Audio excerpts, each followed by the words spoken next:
Desire is the root of all sorrow. Finished. Now Shiva represents the height of that, extreme energy of that. And yet he is available to everybody. When the devas have a fight, they go to Kailash and he's sitting happily meditating. Now why Kailash belongs to China, I have no idea. From ancient times, Shiva is sitting there. They said, oh, Avalokiteshvara sits there. Well, Avalokiteshvara is white colored, exactly like Shiva. If you ask the Bomposh, who were primitive before Buddhism came, they will tell you that their founder also descended from Kailash. So in the snowy Kailash, Shiva is represented as meditating. Guys, welcome. Today we continue to talk about Tibet. March 10th, as some of you may know, is 3 days away. And it is the Global Uprising Day. And interestingly, I found Dr. Sam Van Schaik's book on Tibet about the support for the Tibetan cause and the history behind it. The chapter is titled To Tibet's 1959 to the Present. We will jump right to the part where the West interacts with our High Lamas and how they react to the politics and those concerns connected with faith. Some Western students, while they were lay practitioners across Europe and America, created a fairly solid basis for Tibetan Buddhism with the Lamas. Yet, the lay practitioners were surprised sometimes by how little the Lamas worked together. They each seemed to want to establish their own network of Buddhist centers, and sometimes seemed to be in competition with each other. In fact, this behavior was a reflection of the old system in Tibet, when each tulku was responsible for his own monastery, with its own community of monks and lay patrons.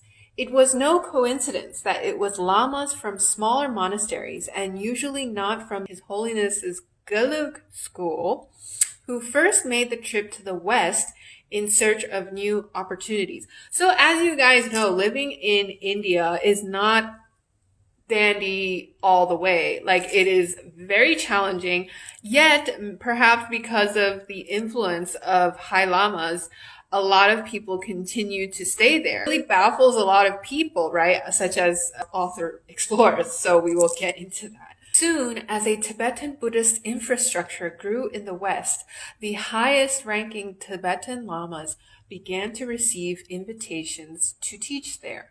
The first to come was Dudjom Rinpoche.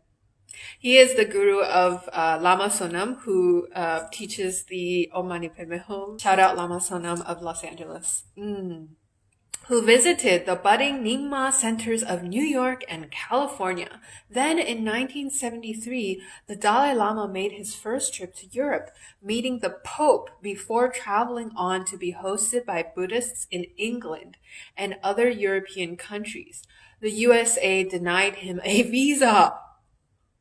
He lightly swatted away the journalists' political questions, telling them that his trip was religious, not political, and assuring them of his great respect for Chairman Mao. Even today, like, he makes talks linking the fate of Tibet with, events that happened before. Like, he's not revising history like some Nazis, He says, like, if that person, Mr. Mao, were alive today, he might even be attracted to Buddhism. And it is just a show of how great a personality His Holiness is. So back to the book. Perhaps nobody was aware of it at the time, but this was the beginning of a new stage in the Dalai Lama's campaign for Tibet. He was now able to travel as a religious teacher to impress Westerners with his humor and equanimity. At the same time as spreading the teachings of the Buddha, he was thus able to bring the issue of Tibet to the forefront of public consciousness, even if he did not express it directly. Just as President Nixon was negotiating away the last bit of foreign support for Tibetan independence, The Dalai Lama was nurturing the first shoots of the unofficial support for his position that would soon turn opposition to Chinese rule in Tibet into a cause of which few Westerners could remain unaware. I think he's trying to say, like, soon people in the West would start to become very much aware of the occupation of Tibet by the Chinese Communist Party and the state. The same year that the Dalai Lama visited Europe for the first time, a second movie of Lost Horizon was released and promptly flopped. I don't know what this movie is about, actually. So it did not succeed. It was a terrible film, to be sure, but the world had also moved on since the 1930s, when James Hilton's novel and the first cinematic version appeared. Who's James Hilton? The Tibetans were no longer the passive subjects of Western projections. They had rebuilt major monasteries in India and traveled far to teach their religion, to tell their stories. The great Himalayan masters who had populated Madame Blavatsky's eccentric fantasies were now to be found teaching in village halls and living rooms. Tibetan Buddhism has shown, once again, its remarkable facility for being enthusiastically received by other cultures. So Dr. Van Schaik is saying, like, it's no longer a passive phenomenon where Westerners go and explore the plateau. Many people have opportunities to interact with them firsthand. So East-West exchange. And I think I remember watching the 16th Karmapa, His Eminence, give an interview on TV. And the interviewer was also very intrigued by the whole idea, even though he was just being introduced. And so it goes to show, like, how quickly they embrace technology, you know, relative to their interaction with it, like the Rahu Ketu dynamic. Like, some people take a really long time in comparison to these lamas, you know, to like use whatever is available to support the spread of the Dharma. Anything but independence. On 9th September 1976, Mao Zedong, the self-styled great helmsman who had steered China on an increasingly eccentric and destructive course, died. And suddenly, the balance of power in China shifts. Mao's widow, one of the leading lights of the Cultural Revolution, was arrested as one of the Gang of Four who were to receive the blame for the violence and destruction of the last decade. So if you watch some of the interviews, oral history project of Tibetans, like, people were really flabbergasted when everybody was pinpointing the blame onto like a few individuals, whereas like their own experience was like literally the whole world was upside down, like from what they experienced. And they were just like, yeah, just blame that dude who was in charge. Deng Xiaoping, the old economic realist who had been ousted during the Cultural Revolution, came to the fore again and replaced Mao's chosen successors with his own ally, the liberal Hu Yaobang. We have to get into this. Hu Yaobang, as the Communist Party moved swiftly to distance itself from the events of the last decade, a new era began in which the policies of Maoism was rejected in favor of economic liberalization. After a while, these changes in Beijing begin to filter through to Tibet. Deng had been around during the first phase of the communist takeover there and had been a strong advocate of the gradualist approach that had prevailed until 1959, though he preferred to forget his role in the vicious anti-rightist campaign of 1957 to 58. Soon after assuming the leadership of China, he began to explore ways of rebuilding links with the Dalai Lama and the Tibetan exile community. Contact was made with Gyalo Thondup, the brother of the Dalai Lama, His Holiness, who after the collapse of the Khampa rebel movement had moved to Hong Kong, where he now worked as a businessman. Gyalo flew to Beijing to meet Deng, and the two talked about the prospect of getting the Dalai Lama to visit Beijing for talks. Everything was up for discussion. Deng said, accept independence. As a gesture of goodwill, political prisoners were released, including those who had taken part in the 1959 uprising. March 10th, guys! Go to the streets. I'm too far away, but yeah, y'all should go. Survived the subsequent years of imprisonment and forced labor. Things were really tough. You should watch, for example, Garchen Rinpoche talks about it, and Tibetan Oral History Project. The Panchen Lama was also freed from house arrest to make his first official statement in many years, a call for the Dalai Lama, His Holiness, to visit Tibet. The Dalai Lama was cautious, asking whether fact-finding missions from Dharamshala might first visit Tibet to see what the conditions were like. Deng immediately said yes, and plans got underway to send representatives of the Dalai Lama back to Tibet for the first time since the mass flight into exile. The Dalai Lama, His Holiness, and his government in exile tried to keep these developments secret, knowing that some Tibetans would be angered by this apparent rapprochement with the communists. Indeed, when news of Gyalo Tondup's visit to China got out, many Tibetans complained that he was up to his old tricks. The first fact-finding mission was headed by Lobsang Samten, another of the Dalai Lama's brothers, who was also a tulku. Though a monk when he left Tibet, Lobsang had disrobed and married, living for a while in America where he worked as a school janitor. Though his erratic progress had angered the Dalai Lama at the time, the two were now reconciled and Lobsang was seen as a reliable representative. Entering Amdo, the Tibetan delegation made its first stop at the village of Jashikil. Jashikil, where thousands of Tibetans quickly surrounded their vehicles. The Chinese escorts warned the Tibetan delegation not to get out, as the people were angry with them and would try to kill them. In fact, the Tibetans were clamoring for the news of the Dalai Lama and were desperate, trying to see or touch his revered brother Lobsang.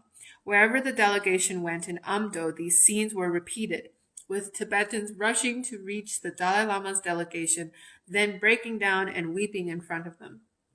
It was becoming clear that the ideological transformation of the Tibetans had failed.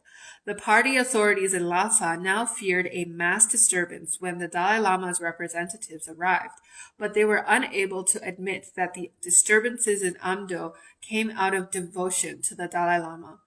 Instead, they held neighborhood meetings in which the Tibetans were advised not to show their hatred of their old feudal masters by throwing stones or spitting at the delegates. The welcome given to the Tibetan delegation in Lhasa was even more ecstatic. Thousands of Tibetans came to greet the visitors, and throughout the visit, the streets of Lhasa were full of people hoping to catch a glimpse of them. During the guided tour of the Norbulinka, the crowds chanted, "Long live the Dalai Lama," overwhelming the Chinese security forces. Lobsang walked among them for 5 hours. 5 hours. And one person after another poured out their griefs and sorrows to him. Some tried to tear off strips of his clothing. Others pressed gifts upon him. Buddhist paintings and statues that they had kept hidden for years. They were dancing, and the sound of long band Tibetan traditional songs. There was dancing and the sound of long band Tibetan traditional songs. There were even shouts of "Tibet is independent" and "Go home Chinese." As one party member remarked bitterly to another, the efforts of the last 20 years have been undone in a single day. As the tour continued into other parts of Tibet, it became clear to the Tibetan delegation that behind the Chinese assertions of socialist progress in Tibet lay economic deprivation, personal tragedy, and the destruction of Tibet's religion and culture. The visit cast Lobsang into a long depression from which he never really recovered, and it became clear to the Chinese government that 20 years of indoctrination had failed to extinguish the Tibetan people's attachment to their own religion and their reverence for the Dalai Lama. It sacked the leading party members in Lhasa, who it felt had misled it about the situation on the ground, and in the spring of 1980, Hu Yaobang, now party secretary, made his own fact-finding visit to Tibet. Dismayed by what he saw, Hu wrote a damning report pointing out that living conditions in Tibet lagged far behind those in any other part of China. We have worked for 30 years, but the life of the Tibetan people has not notably improved, he wrote, concluding, are we not to blame? Hu stressed the need for genuine autonomy and for supporting Tibetan culture and education, writing that the world-renowned ancient Tibetan culture included fine Buddhism, graceful music and dance, as well as medicine and opera. He also stated that the government in Tibet should be at least 2/3 composed of Tibetan party members and that all Chinese party members working in Tibet should learn Tibetan. Jasidale. These were not mere words, and soon all kinds of restrictions began to be lifted. It became clear that the culturalist uniformity imposed on Tibet had only been skin deep, masking a strong ongoing sense of Tibetan identity and culture.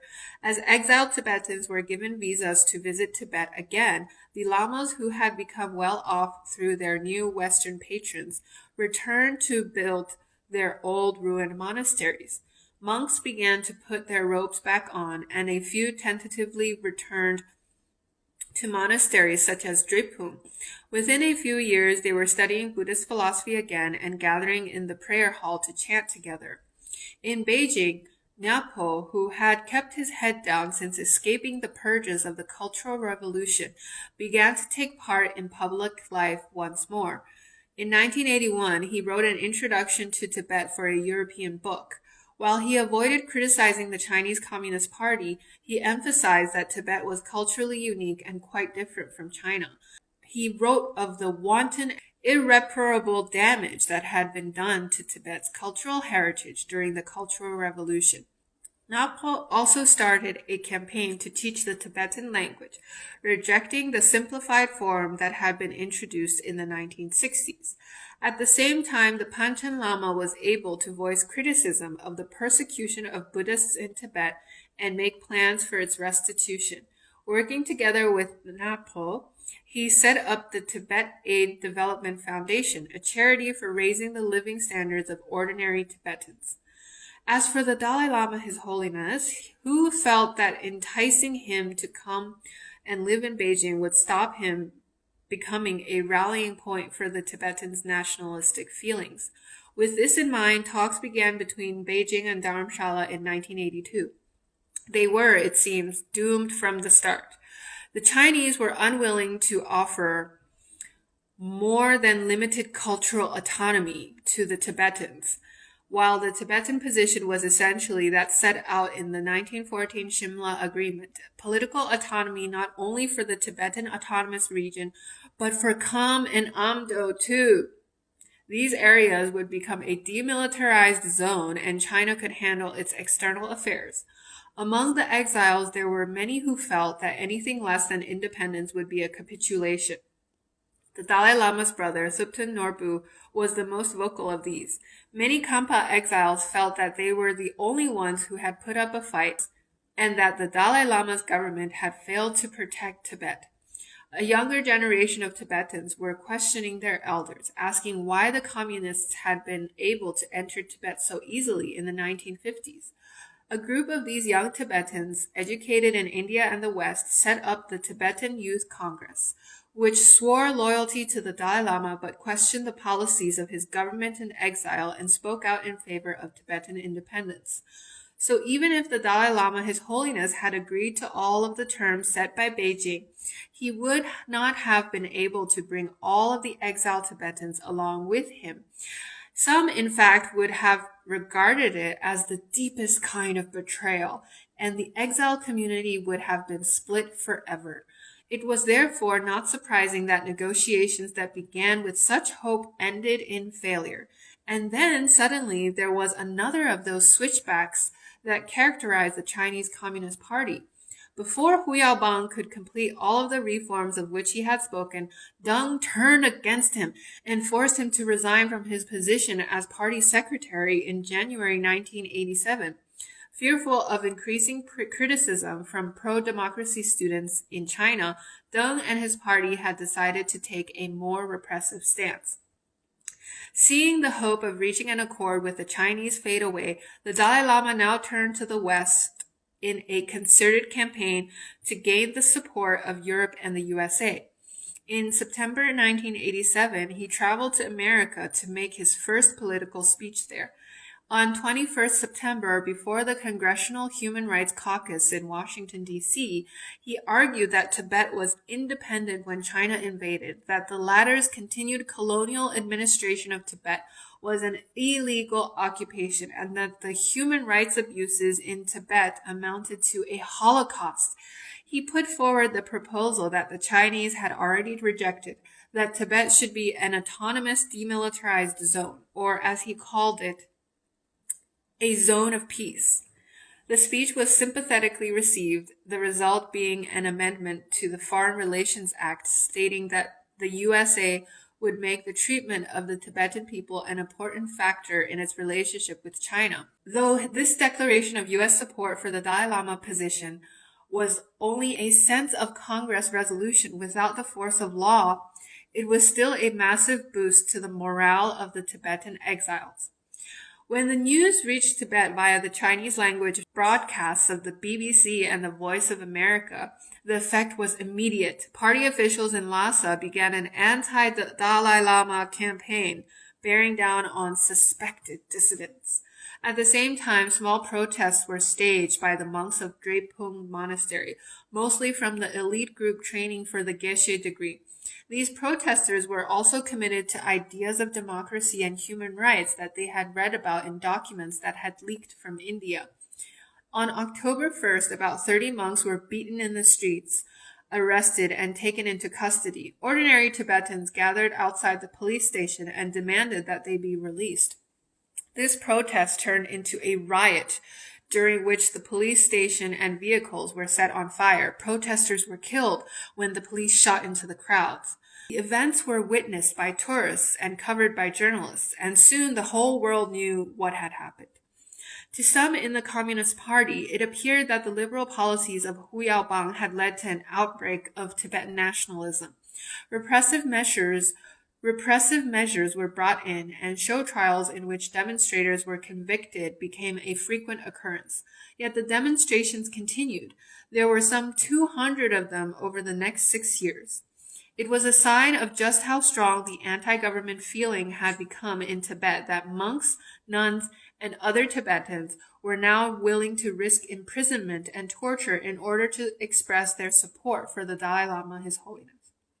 Spurred on to show some kind of willingness to negotiate, Deng announced that the Dalai Lama could return to live in Tibet if he publicly gave up the idea of Tibetan independence. In response, the Dalai Lama made another political speech, this time before the European Parliament in Strasbourg, of his vision for a unified and autonomous Tibet.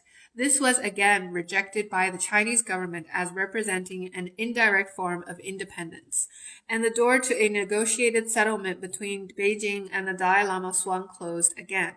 Since the demonstrations in Lhasa continued on 5th March 1989, as the 30th anniversary of 1959 uprising approached, there was another riot, and this time martial law was declared in Tibet. Then a month later, Xiaoping, the deposed reformer, died, and pro-democracy students gathered to protest in Tiananmen Square. The scale of this demonstration shook the Communist Party to its core. The subsequent repression of the protests, with the deaths of many Chinese students, shocked the world and left the international image of the party deeply damaged. One expression of the turning of the international mood against China was the announcement of the 1989 Nobel Peace Prize was awarded to the Dalai Lama, His Holiness. Accepting the prize, the Dalai Lama reached far back into Tibet's past for a statement summarizing his vision for Tibet and China. Any relationship between Tibet and China will have to be based on the principles of equality, respect, trust, and mutual benefit. It will also have to be based on the principle which the wise rulers of Tibet and China laid down in a treaty as early as 823 AD, carved on a pillar which still stands today in front of the Jokang, Tibet's holiest shrine in Lhasa, that Tibetans will live happily in the great land of Tibet, and Chinese will live happily in the great land of China. Once again, Tibet's history was brought to the fore, this time with a reference to the treaty pillar in Lhasa, previously known only to a handful of scholars. The Dalai Lama had put forward his argument for Tibet's distinctness from China again, this time to a vast audience, but in terms that the Chinese would see as a veiled reference to independence, despite his claims to be seeking only autonomy. With China shaken, the Tibetans rising in protest, and the Dalai Lama's cause gaining huge international support, many Tibetans felt that change was sure to come. Struggle. The 10th Panchen Lama had come a long way since the days when, as a skinny teenager in ceremonial silk robes, he had sat beside Mao during state banquets. He was a heavy-set middle-aged man and had given back his monastic robes when he had finally been freed from prison.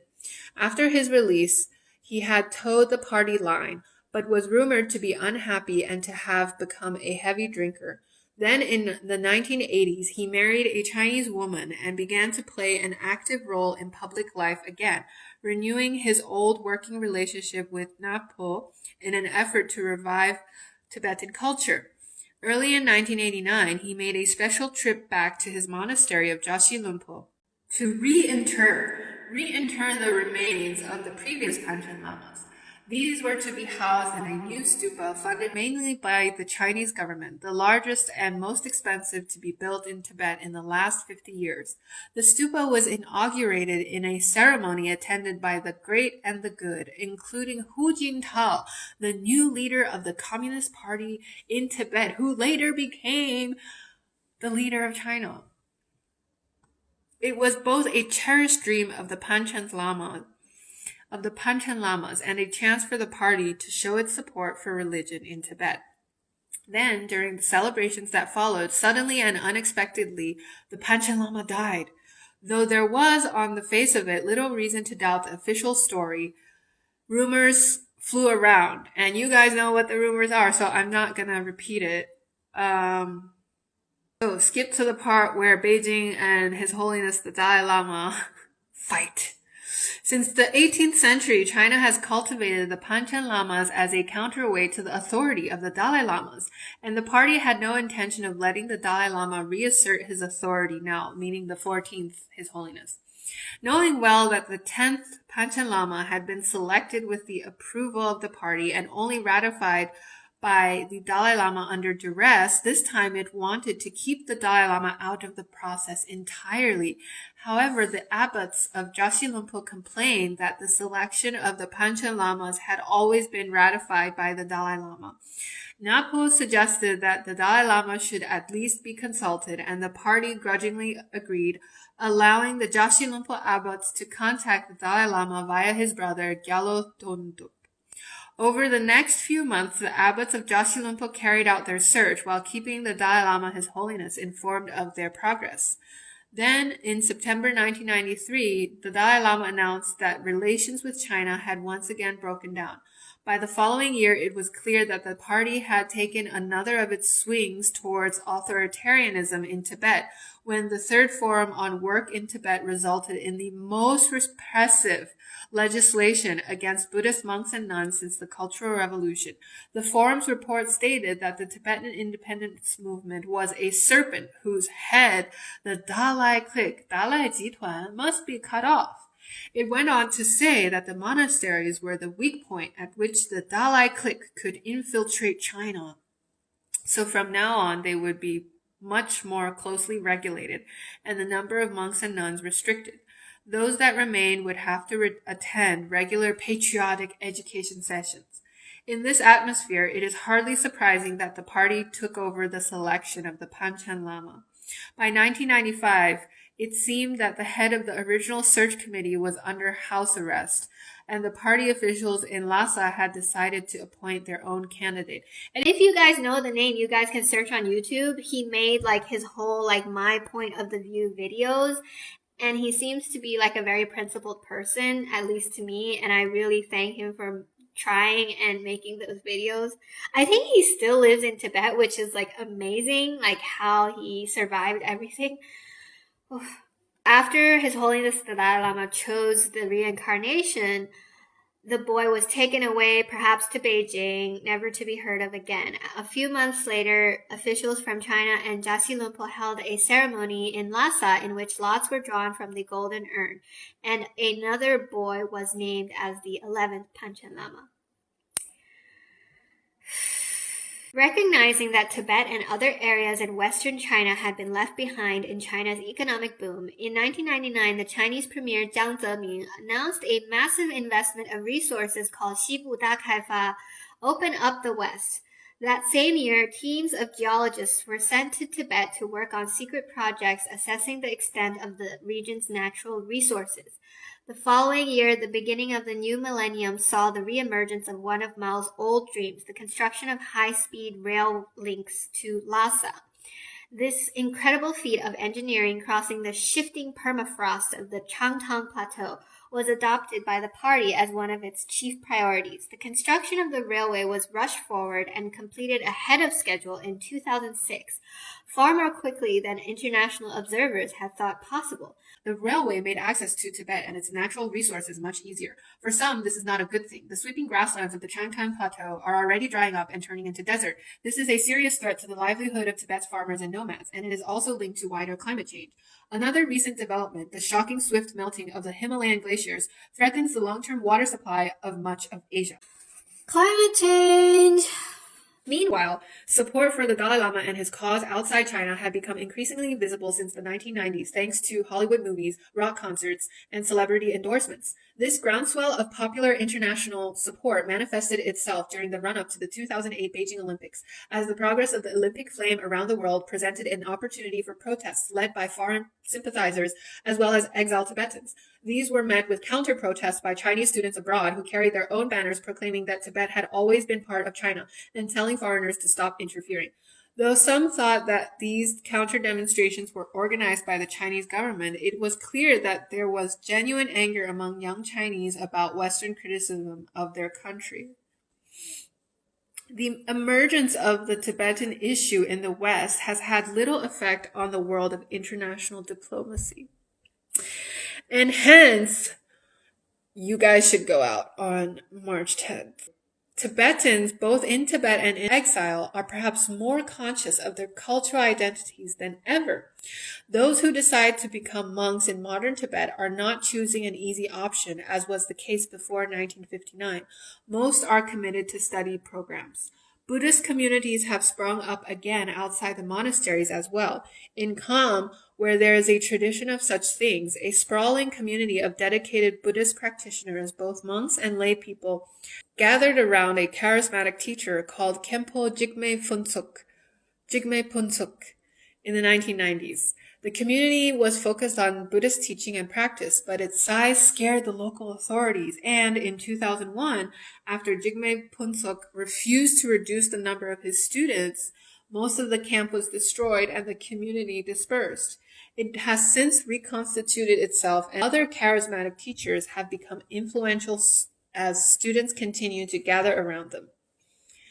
Novels by Tibetan authors have also been published, as well as other forms of literary expression. Tibetan academics have also begun to republish much-loved literary works such as the poems of Milarepa and the Sixth Dalai Lama and the classics of Tibetan Buddhist history. These Tibetans are negotiating a space for themselves within modern China, exploring how far they can express and extend their Tibetan cultural identities within their Chinese national identity. Inevitably, the internet has also created a new space in which Tibetans who have access to it can communicate with one another across vast geographical distances, creating a virtual Greater Tibet. And we will end in a poem anonymously written. I am a Tibetan. My skin is the color of ancient bronze, but my favorite color is dark red. I'm a Tibetan. The teaching of my ancestors are engraved on my bones. The sound of horses' hooves flows in my veins. Fragrant barley ale fills up both my eyes. Enchanting gesar flowers bloom on my body. I'm a Tibetan. Tibetan, a name which is matched by reality. Tibetan, standing on the earth, touching the heavens. Remember, Don't ask me for my surname. My surname is not Li. My surname is not Wang. If you insist on asking for my surname, I'll tell you I am a follower of the Buddha. I'm a strong nation blessed by the Tibetan gods. My left shoulder is a hawk. My right shoulder is a yak. My body is a lamp under the statue of the Buddha, never extinguished. Never extinguished.